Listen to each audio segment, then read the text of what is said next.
hola, ¿cómo están todos por ahí del otro lado? Nosotros felices de volver a hacer este programa, otra edición de Popurrí Digital. ¿Cuánto tiempo pasaron esta semana en la pantalla? ¿En cuántas pantallas estuvieron?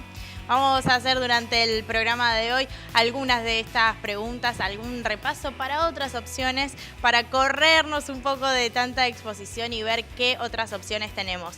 También para cuestionarnos, para repensar cuáles son los contenidos que estamos consumiendo, qué es lo que nos ofrecen, qué es lo que nosotros elegimos ver, qué leemos, cómo lo leemos y también el hecho de saber que estamos ante información que es veraz, información que es cierta y que con esto estamos confiando en las fuentes que nos hacen llegar todo este material. Así que tenemos un programa completo por delante, pero vamos con nuestro primer contenido. Vamos a ver qué nos comparte hoy Pau Turina. Ella, para los que no se acuerdan, está vinculada a lo que es el mundo de la literatura y lo combina con todas estas cuestiones digitales que ayudan, por supuesto, a extender el alcance de las diferentes propuestas que hay vinculadas a literatura. Así que vamos a ver qué nos propone para hoy.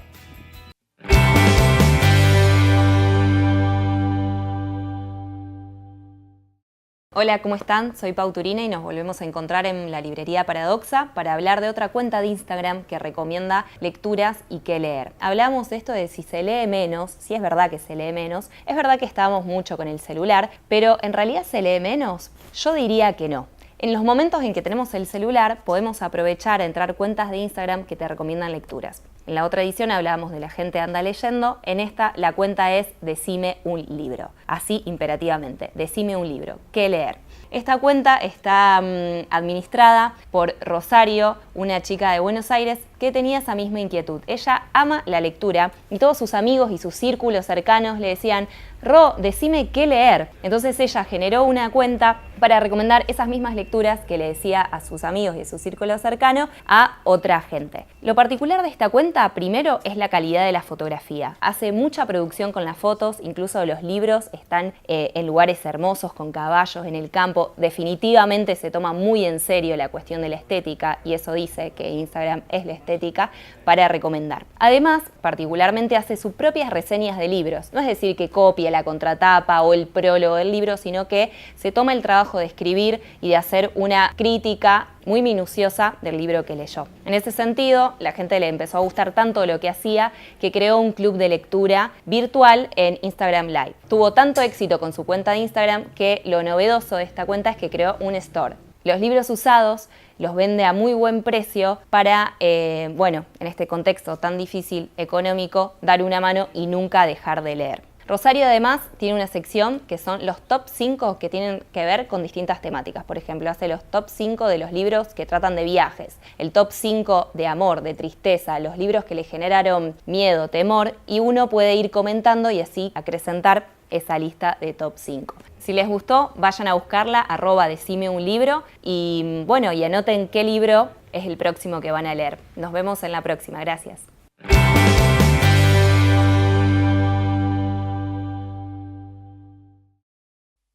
Y detrás de tantas pantallas sabemos que hay mucha gente armando todo este contenido y, ¿por qué no?, también investigando, rastreando esos espacios que se abren, esas cuestiones que se generan. Algunos pueden ser fallas, otros pueden ser espacios por donde se puede fugar, donde se puede investigar un poco más. Estamos hablando de lo que tiene que ver con la cultura hacker y por eso hablamos con Valentín Muro para que nos explique un poco más sobre todos estos conceptos.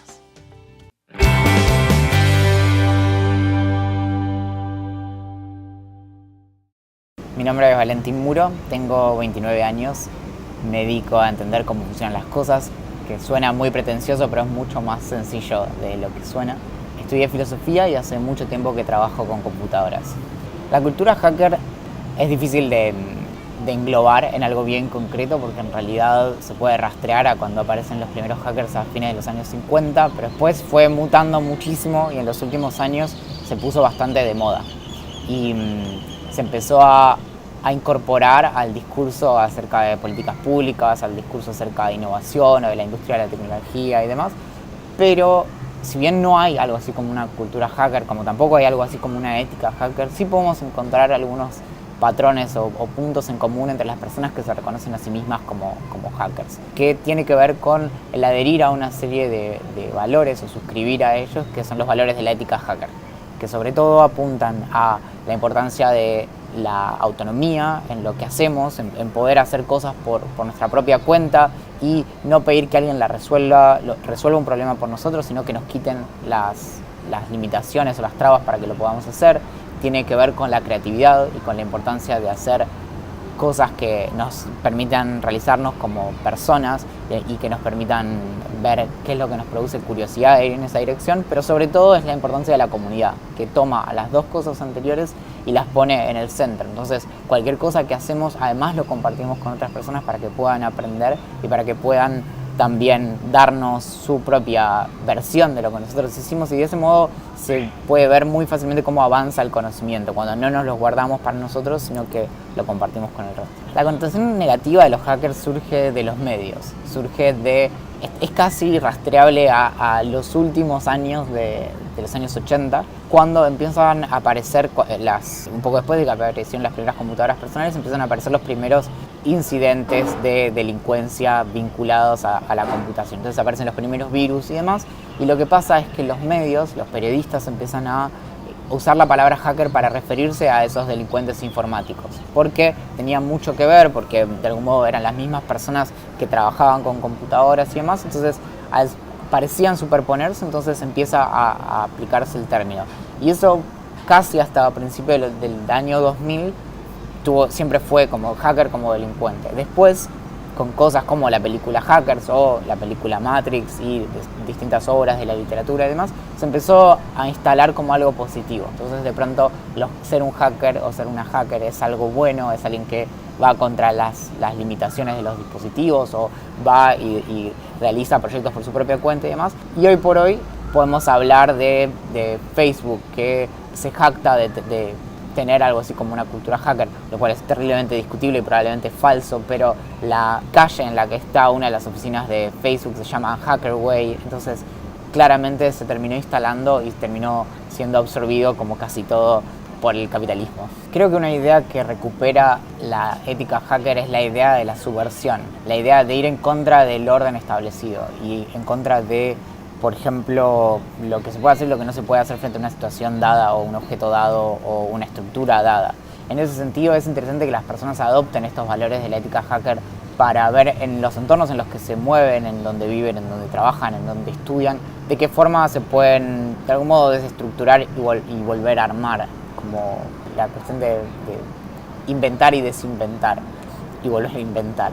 Y en eso es que lo que creo es que se puede trascender incluso la ética hacker, que es un punto de partida. No creo que haya que quedarse con eso, ni creo que sea tampoco tan importante, porque si vamos al caso, los valores son muy universales, no hay nada que sea exclusivamente hacker, sino que es un buen perfil que nos sirve para agrupar ciertas características de las personas. Pero creo que subversiones o actos subversivos como los que vinculamos con los hackers se pueden rastrear en toda la historia, en toda persona que alguna vez haya cuestionado los dogmas con los que vivía, como por qué tenemos que creer en esto y no podemos creer en esto otro, o cuáles son las razones detrás de lo que estamos sosteniendo, o cómo es el mundo en el que queremos vivir. En ese sentido no lo veo exclusivamente hacker.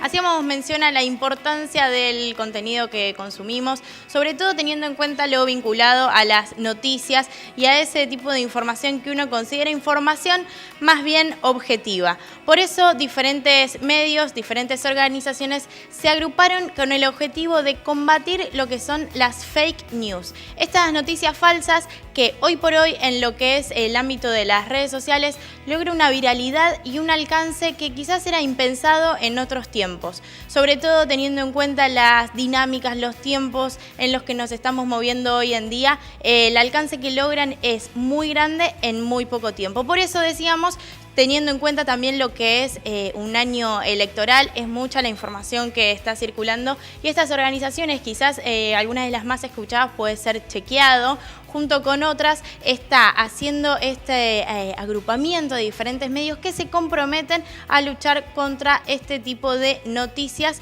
que se pueden considerar como información falsa. En ese sentido, se comprometen a dar de baja, a modificar aquella información que se comprueba que es errónea, que no es correcta. Por eso se está trabajando en este sentido a nivel país y se están dando capacitaciones en todas las provincias vinculadas a lo que tiene que ver con el manejo de fuentes y de contenido que se puede encontrar en Internet. Por eso estuvimos hablando con la gente de Reverso para que nos cuente más sobre esta iniciativa que se está llevando adelante.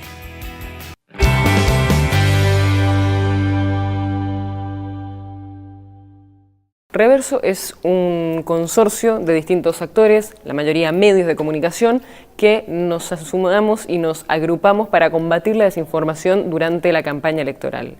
Lo que hacemos es, somos 4 organizaciones que convocamos, Chequeado, AFP Factual, Pop-Up Newsroom y First Draft. Las 4 convocamos a distintos medios, ya tenemos más de 70 medios que se sumaron a esta iniciativa.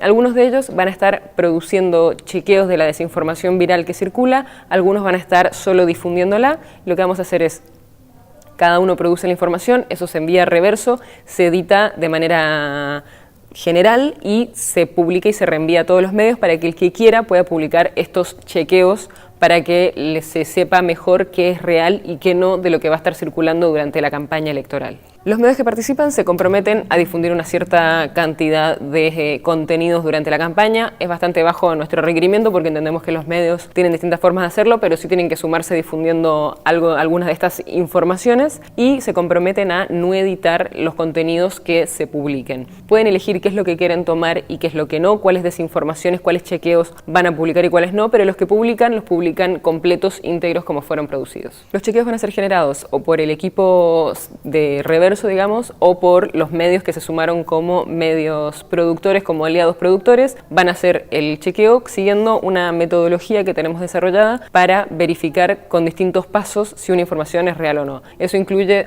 desde tratar de conseguir el contenido original que circuló y ver cuáles fueron las modificaciones que pudo haber sufrido. Incluye también contactar a las fuentes oficiales para saber si la información coincide con lo que el Estado está viendo y está produciendo y lo que dicen las fuentes oficiales sobre lo que ocurrió, consultar con fuentes alternativas, poner el contexto necesario para que se entienda. Son una serie de pasos que cada uno de los productores de estos chequeos van a tener que seguir, que después van a ser, por supuesto, editados y publicados. Venimos viendo en varias elecciones que han habido en otros países, en Latinoamérica y en el mundo, en Brasil, en México, en India, en Estados Unidos, cómo la desinformación ha jugado un rol central. Es muy difícil cuantificar exactamente cuánto influye en las elecciones, pero sabemos que es un factor y que es un factor que embarra la cancha, que impide o en todo caso dificulta el debate democrático y transparente que queremos fomentar desde Chequeado. Queremos que todo sea lo más transparente posible y estas desinformaciones, que son falsedades muchas veces, algunas veces hechas con intención de manipular a los votantes, otras veces quizás por ignorancia, pero que en todo caso lo que hacen es hacer más difícil acceder a la información y generan un descrédito generalizado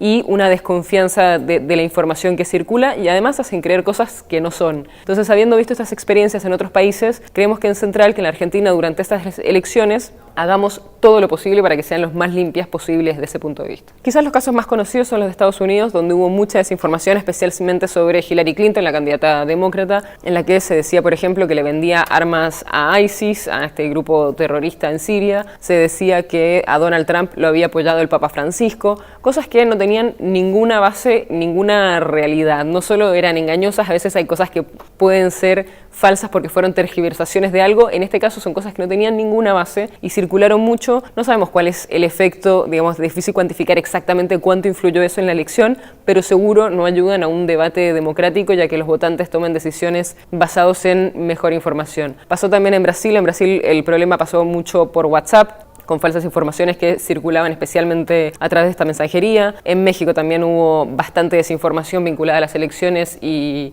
y sobre todo que nos cuentan nuestros colegas mexicanos estaban bastante enfocadas en informaciones negativas sobre López Obrador, que finalmente terminó ganando. Digo, hay bastantes casos y ejemplos de cómo la desinformación juega durante los procesos electorales y lo dañina que puede llegar a ser en términos de entorpecer nuestra discusión. Son todas estas desinformaciones virales que circulan sobre todo en redes sociales, no solo, a veces circulan también en medios y no son un fenómeno exclusivamente nuevo. Siempre hubo desinformación y siempre hubo, digamos, cosas falsas que circularon en el discurso público.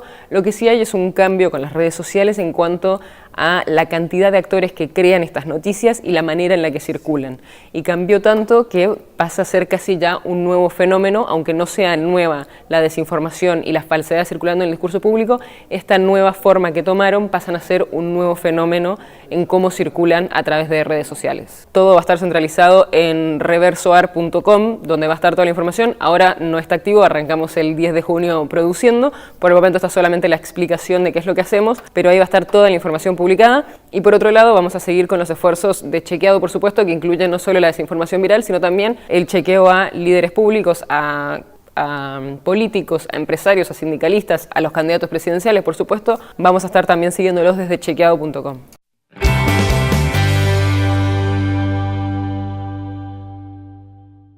Chequeado es una organización que arrancó siendo un medio y hoy es un poco más distinta, es un poco más, que incluye otras cosas que no son solo un medio.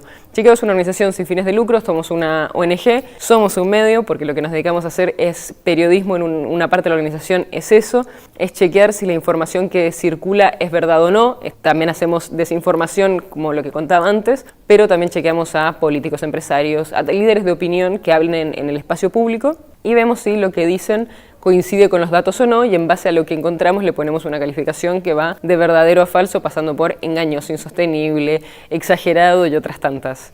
Chequeado nació oficialmente en octubre de 2010, fue cuando lanzamos el sitio, así que el próximo año vamos a cumplir 10 años que llevamos chequeando información acá en Argentina. Chequeado nació en medio del conflicto entre Clarín y el gobierno de Cristina Fernández de Kirchner. Digamos, una cosa que veíamos en ese conflicto era que era muy difícil llegar a información concreta. Muchas de las cosas estaban de un lado o del otro, y mucha de la población sentía que si algo lo decía Clarín y ellos estaban a favor del gobierno de Cristina Fernández de Kirchner, era falso, y al contrario, si estaban en contra, lo que decía Clarín era verdad y lo que decía el gobierno era falso. Y poder enterarse concretamente de cuál era la información podía ser bastante complicado, había que hacer una especie de promedio entre distintas fuentes, y ahí fue cuando nació Chequeado, con esta idea de aportar datos al debate público, que haya como una base común que después podamos discutir y que cada uno tenga su opinión, pero por lo menos tengamos los datos claros sobre los cuales nos basamos. Chequeado hoy somos un poquito más de 20 personas, te decía que no, ahora somos un medio, pero también hay un área de educación que trabaja con,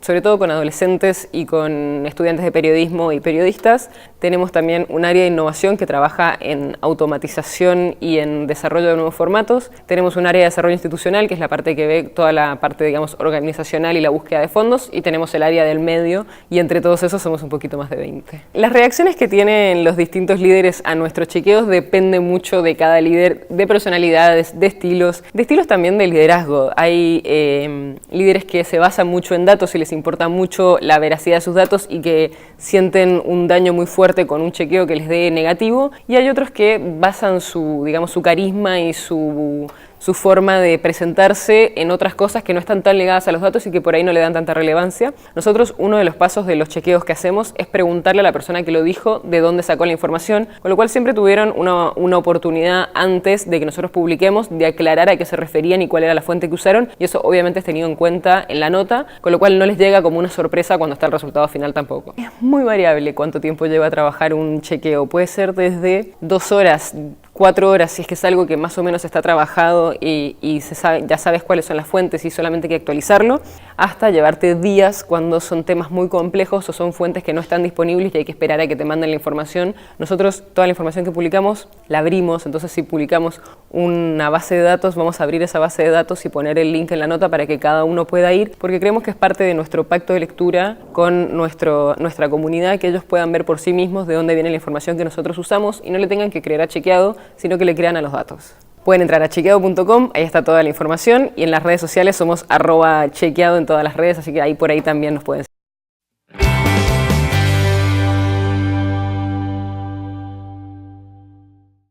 Esperamos les haya resultado interesante. Saben que pueden entrar a las redes sociales, empezar a seguir a las cuentas que recomendamos y por supuesto si ven algunas que les parece que se pueden sumar como contenido, nos pueden escribir. Nos encuentran como Popurrí Digital en todas las redes sociales, así que ahí vamos a estar atentos para poder compartir información que ustedes también las consideren de interés.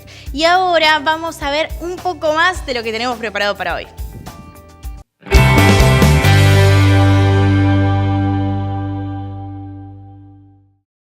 Los invito a que lean las organizaciones de libertad de expresión, cuáles son los distintos informes que realizan sobre estas leyes que buscan combatir la información falsa.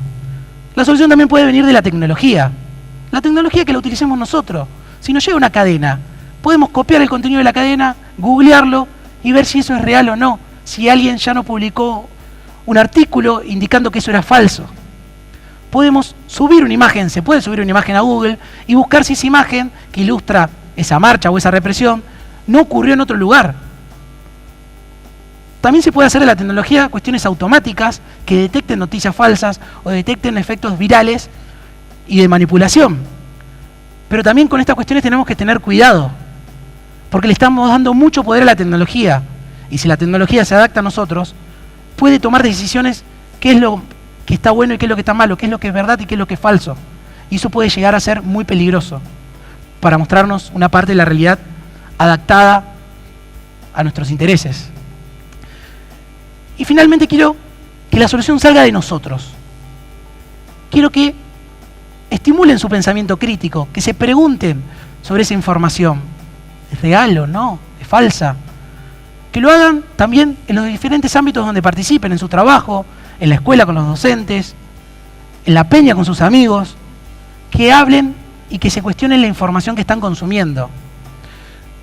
Permítanme tratar de resignificar la palabra amor. Y la voy a resignificar para brindarle unos consejos con esta palabra que claramente no se van a olvidar. El primero tiene que ver, cuando recibamos una noticia nos fijemos en el autor. ¿Quién la escribe? ¿Es anónima? ¿La firma alguien? ¿Está publicada en algún medio de importancia, de relevancia? ¿Algún medio que puede tener cierta calidad? ¿Cita alguna fuente externa? Lo segundo que tienen que ver es el mensaje. ¿Es algo urgente? ¿Tiene alguna fecha? ¿O te dice solamente que mañana WhatsApp te va a cobrar? Y mañana, si lo recibiste mañana, es pasado mañana. ¿Te incita a la acción, a que lo compartas a cierta cantidad de personas o que hagas algo porque no puede seguir ocurriendo esto? La tercera letra es sobre oportunidad. Es si ocurrió algún hecho relacionado con ese evento que te están compartiendo.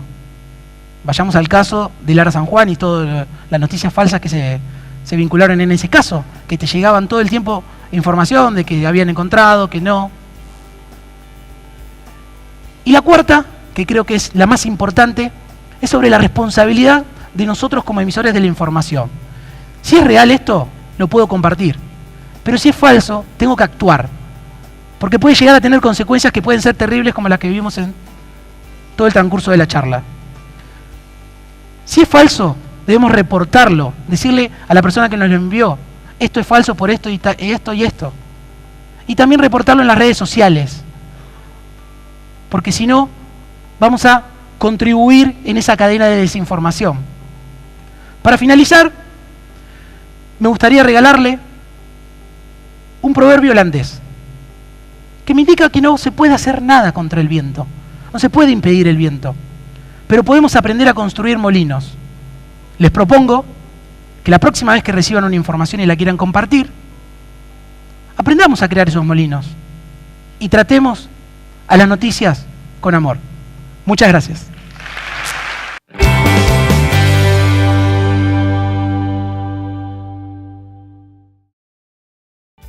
Esperamos hayan encontrado información interesante en este programa que compartimos juntos.